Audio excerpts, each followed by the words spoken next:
Hello दोस्तों, आप लोगों का स्वागत है आपके अपने यूट्यूब चैनल सिविल मित्रा में। जैसा कि हम लोगों ने पहले पार्ट में देखा था कि ब्रह्मांड के विस्तार होने के क्रम में प्रकाश की क्या भूमिका है, आप लोग यह समझने का प्रयास करेंगे कि प्रकाश से क्या क्या अनुमान लगाया जा सकता है। आप ये देखेंगे कि हम कैसे अनुमान लगाते हैं कि ब्रह्मांड की कोई वस्तु फैल रही है, सिकुड़ रही है, कि हमसे दूर जा रही है, कि हमारे पास आ रही है। इन तमाम चीज़ों का अध्ययन हम लोग करने के लिए प्रकाश का उपयोग करते हैं। और आप जानते हैं कि प्रकाश में 7 रंग होते हैं, विबग्योर, जिसे रेड। अब रेड से जो इंफ्रा होगा, आगे होगा, उसको हम लोग कहेंगे इंफ्रा रेड, या उसे अवरक्त प्रकाश कहते हैं, जो अदृश्य होता है। और जो वायलेट से भी अल्ट्रा हो, पहले आता हो, उसका नाम ही अल्ट्रा वायलेट, पराबैंगनी, बैगनी से पहले पराबैंगनी। अब इसका इस्तेमाल कैसे करते हैं और क्या करते हैं, क्यों करते हैं? क्योंकि ब्रह्मांड की कोई वस्तु का अध्ययन करने के लिए प्रकाश का ही सहारा लेना पड़ता है। जैसे उदाहरण के रूप में आते हैं, आप देखते हैं कि जब ये सूर्योदय होता है, मान लीजिए कि इस धरती है, सतह है, और ये आपकी पूरा का पूरा आकाशमंडल, वायुमंडल हुआ। अब यहाँ आपके क्षितिज पर जैसे गुड मॉर्निंग होता है, तो यहाँ से देखते हैं कि आप यहाँ खड़े हैं। अब जैसे जैसे सूर्य ऊपर की ओर बढ़ता है, तो सूर्य के जो कलर है उसमें चेंजिंग होती लगती है ना। अब आप यहाँ खड़े हैं, अब जैसे जैसे ऊपर बढ़ते जाइएगा, तो जैसे जैसे सूर्य ऊपर की ओर बढ़ते जाता है, इसके सूर्य के प्रकाश में चेंजिंग आने लगती है। अब वो देखते हैं कि जब क्षितिज पर सूर्य होता है, जमीन के सतह सटा हुआ होता है सूर्य, तो हमसे काफी दूर होता है, नहीं। और जैसे जैसे अब देखो, जब सूर्य दूर होता है तो इसका रंग कैसा होता है विद्यार्थी? आप भी जानते हैं कि जब क्षितिज से दूर होता है सूर्य, सूर्य कैसा है? दूर है, तो रंग कैसा है? लाल, लाल दिखता है। आप इसे खुली आंखों से या कह सकते हैं डायरेक्ट आई कांटेक्ट बना सकते हैं सूर्य से, क्योंकि लाल, हल्का लाल, लाल एकदम बढ़िया चटक लाल दिखता है। लेकिन जैसे जैसे ये ऊपर उठता जाता है, इसका रंग शिफ्ट होते जाता है, बदलते जाता है। ये लाल से धीरे धीरे ये वायलेट हो जाता है। देखो, लाल से धीरे धीरे क्या हो गया? वायलेट हो गया। तो लाल से वायलेट हो गया, ऊपर आ गया, यानी कि हमारे साथ फिर नजदीक हो गया। हम जब यहाँ खड़े थे तो नजदीक हो गया। यानी कि कोई जब वस्तु लाल रंग की तरफ बढ़ती है तो हम उसे क्या कह सकते हैं, और जब कोई वस्तु वायलेट कलर की तरफ बढ़ती है तो उसको हम क्या कह सकते हैं? ये 2 प्रश्न बनेंगे आपके पास। तो देखिएगा कि जब कोई वस्तु जब हमारी तरफ आती है, देख रहे हो, नजदीक, दूर था, क्षितिज पर सूर्य था तो दूर था, और जैसे जैसे ऊपर उठ रहा है तो ये हमारी ओर आ रहा है, हमसे नजदीक हो गया, लंबवत हो गया काफी।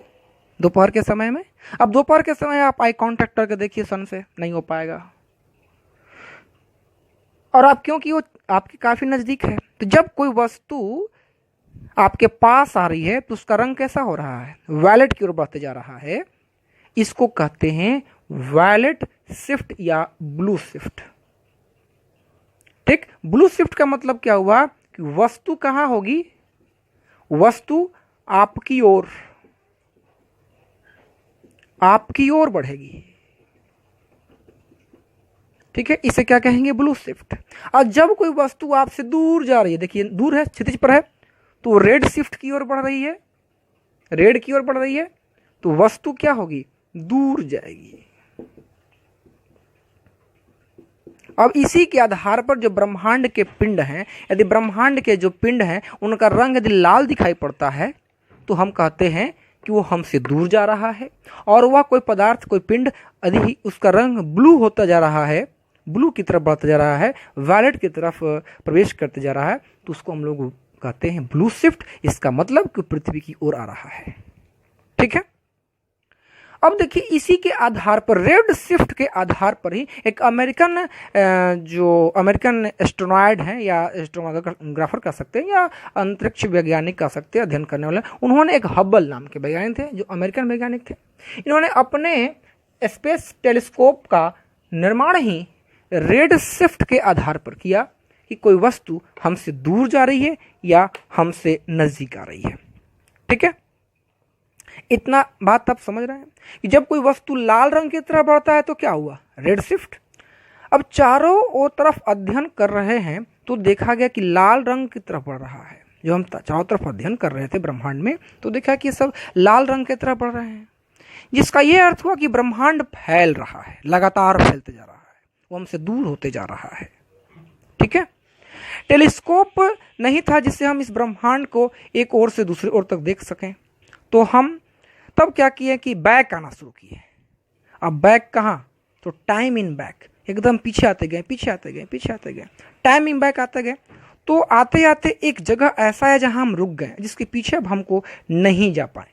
ठीक है, तो समय के आधार पर हम लोग अंदर आते गए और कहते हैं ना कि 13.8 वर्ष पूर्व, 13.8 अरब वर्ष पहले जब हम मिला, एक पॉइंट मिला कि जहां कुछ भी नहीं था, टाइम भी नहीं, कुछ भी नहीं था। ब्रह्मांड की उत्पत्ति उसी समय पर मान ली गई और इसी आधार को कहा जाता है बिग बैंग थ्योरी। ठीक है, तो आप लोगों ने एक चीज को समझा, रेड शिफ्ट और ब्लू शिफ्ट। ठीक है, अब आगे देखते हैं। तो अब देखिए, यदि मान लिया जाए कि यदि पूरे हम ब्रह्मांड को एक रेशियो में मान लें, तो ये पूरा हमने 100 का रेशियो मान लिया है ना। जब हम 100 का रेशियो मान लिए तो उसमें से देखेंगे कि पूरे ब्रह्मांड में 73% जो है, 73% डार्क एनर्जी से पूरा ब्रह्मांड भरा हुआ है। अब पूछिएगा सर कि डार्क एनर्जी क्या है, तो डार्क एनर्जी वह एनर्जी है जिसे हम देख नहीं सकते हैं लेकिन महसूस कर सकते हैं। फॉर एग्जाम्पल, आप अल्फा, बीटा, गामा, ठीक है, गुरुत्वाकर्षण जी की वैल्यू, जी को, गुरुत्वाकर्षण को आप देख सकते हैं क्या, नहीं देख सकते हैं ना, महसूस कर सकते हैं। कोई वस्तु छोड़ेंगे तो देखिए नीचे की ओर गिरेगा, है ना, नीचे की ओर गिर रहा है, ये गुरुत्वाकर्षण है। हम क्या इस बल को नहीं देख रहे हैं बल्कि पेन को देख रहे हैं। ठीक है, तो वैसा एनर्जी जो एनर्जी खींच नीचे की तरफ, उसको हम नहीं देख पा रहे हैं, वह है जी, अल्फा, बीटा, गामा, थीटा, और भी अन्य किरणें हैं, अन्य एनर्जी नहीं देख पाते। जैसे फॉर एग्जांपल के काइनेटिक एनर्जी को भी आप नहीं देख सकते, महसूस कर सकते हैं। पीई पोटेंशियल एनर्जी, जिसको कहते हैं स्थितिज ऊर्जा। अब आपके खड़ा होने के कारण आपकी जमीन पर कितना बल लग रहा है, आप बता दीजिए। आप कहीं ना कहीं खड़े होंगे या बैठे होंगे या सोए होंगे, आप बताइए कि आपकी बिस्तर पर या जमीन पर कितना बल लग रहा है। देखकर नहीं ना बताया जा सकता है, महसूस कर सकते हैं। किसी के पीठ पर बैठ जाइए तो पोटेंशियल एनर्जी मालूम चल जाएगा आपको, तो तमाच भी रसीद कर सकता है वो व्यक्ति, है ना। तो ये डार्क एनर्जी है जिससे कि 73% से ब्रह्मांड फैला हुआ है। और एक बात करते हैं, हम जिसमें रहते हैं वो है नॉर्मल मैटर या विजिबल मैटर, वो मात्र पूरे ब्रह्मांड में 4% ही है, और 23% डार्क मैटर है जिसको ब्लैक होल कहते हैं, कृष्ण छिद्र कहते हैं, जिसके बारे में तो कुछ बहुत सी जानकारी नहीं है हमारे पास। लेकिन इतना जानकारी है कि कृष्ण छिद्र से कोई भी लाइट पास नहीं होता बेटा। जैसे मान लें कि लाइट चल रही है, रे चल रही है, तो ये आगे की ओर नहीं बढ़ेगी। अब ये क्या करेगी, यहीं से शिफ्ट हो जाएगी, मुड़ जाएगी किधर, ब्लैक होल में, आगे नहीं बजाएगा। क्योंकि आपने पढ़ा होगा कि प्रकाश सीधी चाल में चलता है, तो इसमें ऐसा नहीं होता है। तो ये तमाम चीज़ें हमारे ब्रह्मांड में फैली हुई हैं जिसे हम महसूस कर सकते हैं, देख सकते हैं। लेकिन इसके बाद क्या हुआ कि एक नई थ्योरी, आपको मैंने बताया था कि बिग बैंग का सिद्धांत सामने आया था। और ये बिग बैंग का थ्योरी मैंने बताया था, वो किसने दिया था, है ना। तो बिग बैंग थ्योरी का सिद्धांत, इसको बड़ा धमाका कहते हैं। इसकी शुरुआत जो होती है बिग बैंग की, वो कह सकते हैं कि बिग बैंग की शुरुआत जो होती है वो 1916 ईस्वी में 1916 ईस्वी में इसकी शुरुआत होती है। आइंस्टीन के जो सैद्धांतिक नियम है उसके आधार पर, उसके आधार से ब्रह्मांड का फैलाव नहीं हो रहा था। लेकिन आगे चलकर के 1922 में एक वैज्ञानिक हुए अलेक्जेंडर फ्रीडमैन। 1922 में एक वैज्ञानिक आए अलेक्जेंडर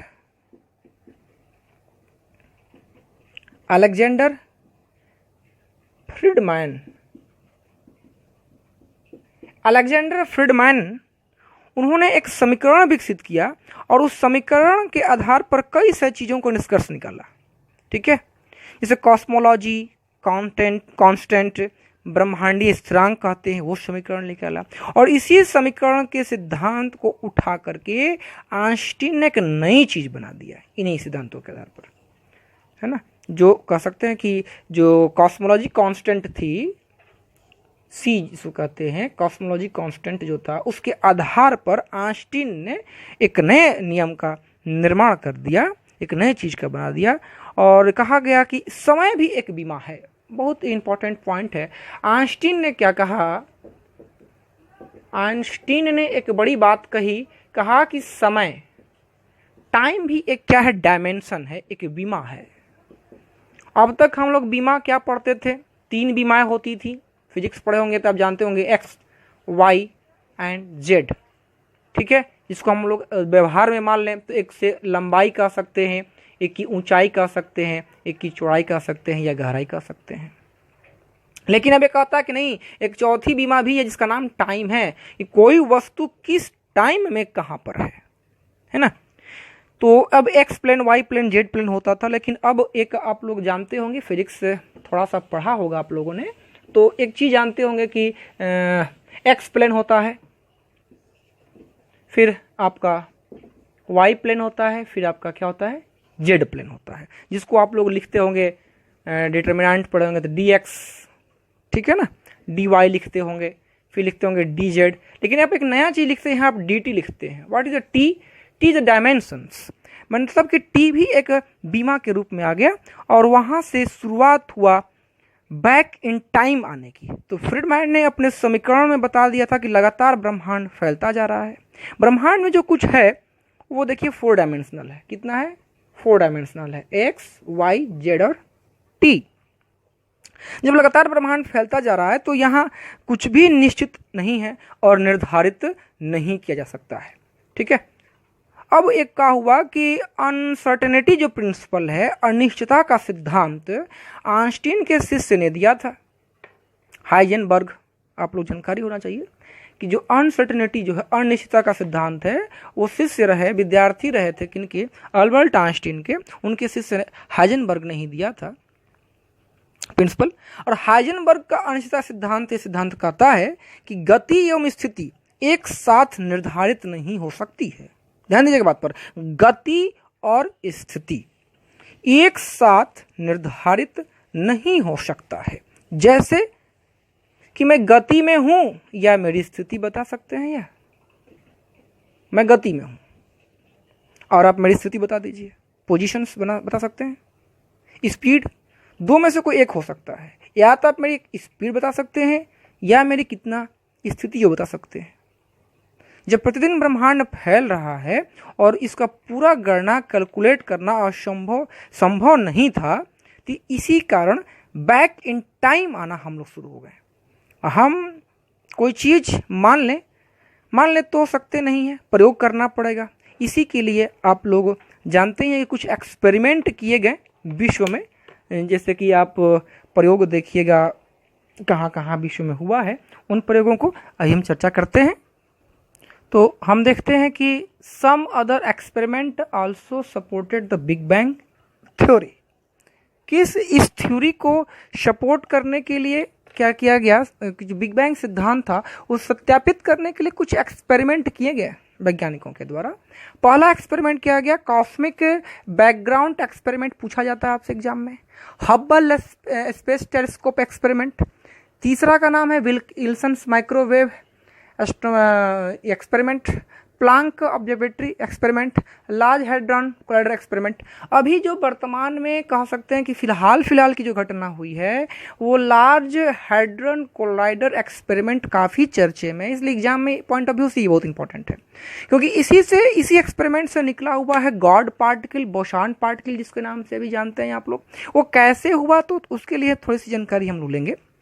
अब उसको थोड़ा सा बता दें आप लोगों को कि ये तमाम चीज़ें जो शुरुआत हुई थी E=mc² से। आइंस्टीन के थ्योरी E=mc² आपको बताता है कि मास पर, यानी कि किसी द्रव्यमान पर, मास पर क्या होता है कि न्यूट्रॉन के यदि बमबारी करते हैं तो वह ऊर्जा एनर्जी में टूट जाता है। अब इस मास पर कोई मान लिया जाए कि एक न्यूट्रॉन की बमबारी किया जाए तो वो क्या होगा, टूट जाएगा। किस चीज़ में टूट जाएगा, मास, तो मास टूट जाएगा, एनर्जी में कन्वर्ट हो जाएगा।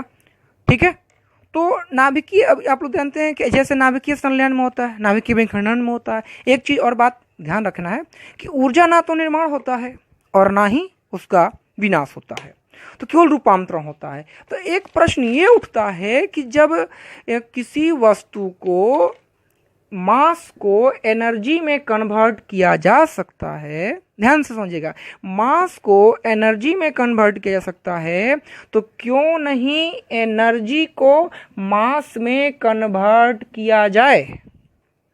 ठीक है, इसका वाइस वर्सा हुआ ना, क्योंकि फिजिक्स का नियम कहता है कि हर चीज़ की अपोजिट वाइस वर्सा होती है। तो जब मास एनर्जी में बन सकता है तो एनर्जी मास में क्यों नहीं बन सकता है। इसी एक्सपेरिमेंट को करने के लिए लार्ज हैड्रॉन कोलाइडर एक्सपेरिमेंट को सत्यापित किया गया, स्थापित किया गया और एक्सपेरिमेंट करके बोसान पार्टिकल की खोज की गई, जिसकी हम लोग अगले वीडियो में इसकी बेहतरीन चर्चा करेंगे कि कैसे कैसे इसकी आगे कहानी बढ़ती है। तब तक आप लोग बने रहें आपके अपने चैनल सिविल मित्रा पर, और इस वीडियो को लाइक करें, शेयर करें, सब्सक्राइब करें। हाँ, मानवीय त्रुटियां हो सकती है तो कृपया आप मुझे कमेंट सेक्शन में जा कर के जो त्रुटियां हैं उन त्रुटियों को आप मुझे बता सकते हैं। आपकी त्रुटियों का अभिनंदन है, स्वागत है। ठीक है, लेकिन लाइक और सब्सक्राइब जरूर करें। ओके, धन्यवाद।